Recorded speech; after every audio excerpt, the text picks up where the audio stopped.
Hello, everybody. My name's Cthulhu. Welcome to the stream. Um, Apologies for the delays. Things just kept happening. I had family things. I had mental health things. It was just all of the things, all compounding all at once to prevent me from doing this stream. But we're here now, and we're doing it. That is my promise to you. How are y'all doing? Hope you guys are having a good weekend. Hope everybody is having a good time. We just got out of a heat wave here in Kansas City. It was unpleasant. Over 100 for several days on end. Did not get below like 78 in the evenings for any of that time. It was horrible. But yesterday, it was like a high of 88. It was great. It was a welcome reprieve. So yeah, I'm savoring it while I can. But yeah, today we're going to be discussing SCP-055, which, given how many times I've delayed this stream, you should probably have had plenty of time to read. But if not, I will summarize briefly. SCP-055 is basically the original progenitor of a concept in the SCP Foundation, which has become a lot more widespread, called anti-memes. You can see it at the top, Anti-Memetics Division. Basically what this means is an anti-meme is something that can't be remembered, or actively prevents itself from being remembered. This is the best summary. An anti-meme is an idea with self-censoring properties, an idea which by its intrinsic nature discourages or prevents people from spreading it. Now, this is obviously somewhat of a hard concept to wrap your head around, because how do you conceptualize something fictional which doesn't want you to conceptualize it? That's kind of a hard sell. But I'd say this article does a very, very, very good job of introducing you to this concept and making it relatively, not completely, relatively easy to digest. So I'd say let's just go right in. This SCP has to be kept in a 5 by 5 by 2.5 meters square room. No security is to be posted. Maintain a distance of 50 meters. It's a self-keeping secret or anti-meme. Information about its physical appearance and origins is self-classifying.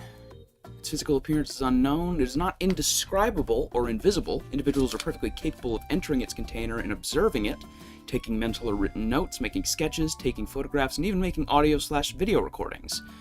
However, information about SCP-055's physical appearance leaks out of a human mind soon after such observation. Security personnel who have observed 055 via closed-circuit television cameras emerge after a full shift, exhausted and effectively amnesiac about the events of the previous hours. Despite its container being easily accessible, all personnel claim no knowledge of 055's existence when challenged. All of these facts are periodically rediscovered, usually by chance readers of this file, causing a great deal of alarm. This state of concern lasts minutes at most before the matter is simply forgotten about. Scientific data has been recorded from 055 but cannot be studied, may present a major physical threat, and indeed may have killed many hundreds of personnel, and we would not know it. Certainly it presents a gigantic memetic/mental threat, hence its Keter classification. Now this is a very interesting Keter, because a lot of people have argued that it should be Euclid, or safe. Because, well, I mean, as far as we know, it contains itself. It has information about itself contained. So what's the deal? We don't know what that information is. That's the rub. That's the problem. We have no idea what it does. Like they said, it may have killed hundreds of people, maybe even more, and we'd have no way of knowing. Maybe it periodically just goes for a stroll and just kills anybody it sees and then goes back to its cell. How would we know? How would we remember? As soon as you saw it doing this and turned to report it, you'd forget what you saw. That's incredibly dangerous. It's incredibly risky. Maybe it's harmless. Maybe it's the most dangerous thing we've ever seen. We don't know. There's no way to know. That's the problem, and that is why it's Keter. Because its containment is entirely unknown. We don't know if it's contained. We follow these containment procedures because that's what we have on file. We have no idea who wrote them, what they do, anything. And that's pretty unsettling for a group like the Foundation, whose entire goal is to discern everything they can about these unknowable, undiscernible things, to try to get as much scientific data about these anomalies as possible, for an anomaly to completely resist their attempts to, as they describe it, have that information, its information leaks out of a human mind after such an observation. There's something uniquely unsettling about that to me. Even more so when we get down to the addenda. Because they talk about, if this thing is really an anti-meme, why doesn't the fact that it's an anti-meme get wiped? We must be wrong about that somehow. What if we were to keep notes about what it isn't? Would we remember those? Now this is where things get interesting to me, even more interesting. The idea that you can only remember it in terms of negatives. And so as they go through here, they say, you know, I need you to describe SCP-055. And they're like, we don't have a 55. What have you been doing? You know, stuff we know already. But then they said, you remember that we all agreed that it wasn't spherical. He says, oh, right. It isn't round at all. Object 55 isn't round. Yes, it's not a sphere. Wait a minute. What's not a sphere? Object 55. Object what? Remember agreeing something wasn't shaped like a sphere? Oh, right. It appears that to be possible to remember what 055 is not, negations of fact, and to repeatedly deduce its existence from these memories. Recommendations. It may be worthwhile to post at least one staff member capable of remembering the existence of SCP-055 to each critical site. So, this article is weird. Obviously, it's an SCP article. Most SCP articles are weird, but this one goes a little bit above and beyond, especially for these early numbered articles. It's an interesting premise anyway, the idea of something that you can't remember, but it takes these things, like any great piece of horror, or any great SCP especially, it takes these everyday fears, sorry, not every great SCP, every great early SCP, takes these innate fears, these natural fears, these everyday fears that we have, in this case, horror of things like dementia, Alzheimer's, loss of memory, and preys upon them, exploits them to great effect. I mean, the idea of information just leaking out of your brain is horrifying. And that's enough to already make this article unsettling. But then the idea that there are rules to its effect. You can remember what it isn't, but not what it is. It just makes it feel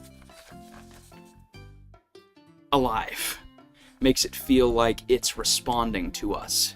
And that, the idea of something actively seeking out information about itself and pulling it from our brains, is scary. The idea that something could just reach into your memory and remove itself.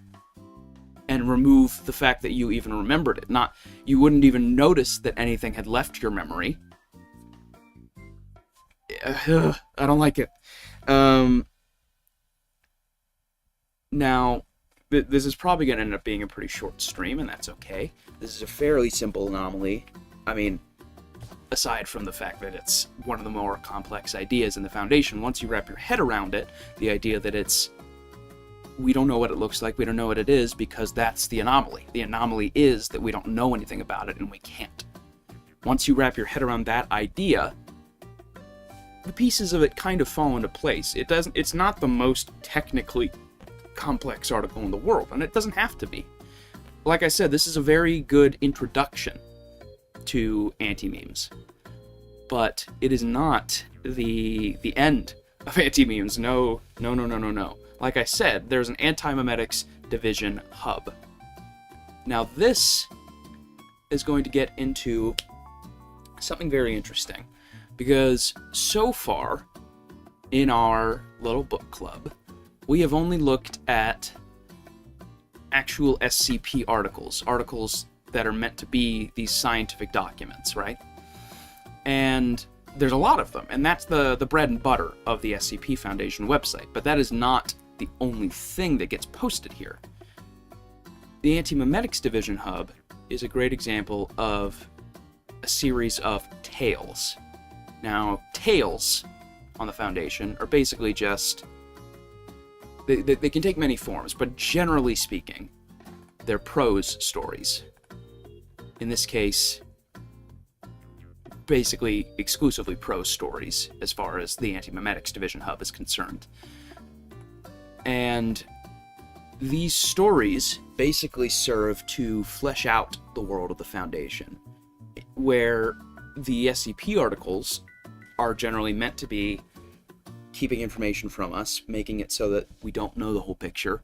These tales, in many ways, are authors being given the opportunity to put their own spin on things. A lot of the time, you'll get a tale that is an existing article, but one author's interpretation of how the anomaly may have come about, or what it would be like for that anomaly to interact with another anomaly. And I think this is interesting. But in the case of this series, there are a lot of tales stand alone by design. A lot of tales are meant to be self-contained. This is an example of something called a tale series, which, I mean, pretty self-explanatory. It's a series of tales. It's meant to have a through line of some kind, not necessarily each story going one into the next, but in some way they're connected. In this case, the stories do go one into the next, so it's basically like each tale is a chapter of a book. Think of it that way. I mean, to be fair, this series has in fact been released as a book, so kind of exactly like that. But as you can see here, this is the reading order. We're not going to worry about 55555. That's a whole other thing. Not worth worrying about right now. We are going to worry about this stuff. This right here. Because we've just read 055, which is the critical background reading. Like I said, it's a great article to get introduced to the concept of anti-memes. Then there is one of my absolute favorite tale series on the website. There is no Anti-Memetics Division, which basically fleshes out this concept of an Anti-Memetics Division. The idea of a group within the Foundation that is dedicated to the containment of anomalies that don't like to be perceived, that don't want information about them to be retained. And as you can imagine, given that they're trying to contain things that don't want you to notice them, it gets weird. It gets trippy. So, fair warning, this series gets strange. It goes some weird places. Yeah. It's a weird one. It's kind of psychedelic, but also terrifying. I highly recommend. I don't want to say too much more, because I don't want to spoil this, but the Anti-Memetics Division Hub, this tale series, is one of the most popular on the website. I forget when exactly it began. Let's see. History. When did it start? April 2017. So started on the 22nd of 2017. Or at the very least, there were enough tales that this hub was created. But the very first article, we need to talk about 55, was written January 2015. Because SCP-055 is written in 2008. But qntm, the author, eventually decided to expand it into the whole hub, which we are all very thankful for, because it's just excellent. Now, qntm is not just an SCP writer. qntm has a whole other series of short stories on their website, which actually I think I had a link to just a second ago. Yes, qntm.org. So if you're interested after reading... Oh, golly, hang on. If you're interested after reading some of their work in this series... Oh, the cropping's going to be all off. But it's qntm.org, just the letters, qntm.org. And they post a bunch of their short stories and SCPs on that website. They're great.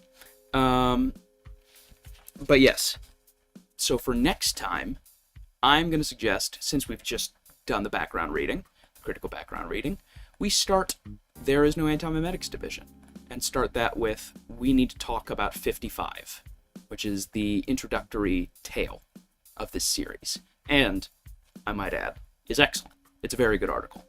So, for next time, read We Need to Talk About 55. If you feel like it, you can just go through all of these. They're all very short, very easy to read. QNTM's prose is excellent. If not, you can just read We Need to Talk About 55, and we will continue from there. So yeah, that's gonna just about do it for us, I think. Quick programming note. This week, I'm gonna be swapping my Skyrim stream and my Silent Hill stream. Because my mom's going to be busy on Tuesday, so we will be doing the Skyrim Bard playthrough on Tuesday, and then Thursday we are going to be, since we finished Silent Hill 2 last time, at least the main game, my mom and I are going to be doing a debrief on her thoughts on the game and my thoughts on the game, and then we're going to be playing the sub-scenario in Silent Hill 2, Born from a Wish. So yeah, that's about all I got. Thanks for watching. Hope you enjoyed. If you're interested, I'm going to try to make a playlist of all the other SCP Book Club articles soon. So if you want to just go through them from the start, that'll be the easiest way to do it. Yeah. Hope you enjoyed. Read We Need to Talk About 55 for next Saturday. I'm going to try to get back into a regular rhythm of these. Actually, it might not even be next Saturday. God damn it. What is next Saturday?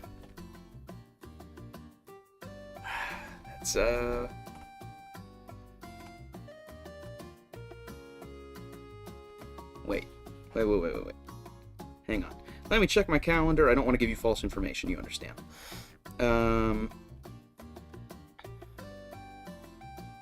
Okay. We might be able to do next Saturday. I've got plans on Sunday, and I got confused about which day was which. So, Tuesday, Skyrim Bard playthrough. Thursday, Silent Hill 2, Born from a Wish. Saturday, ? We Need to Talk About 55. Yeah. Thanks for watching. I'll see you guys on Tuesday.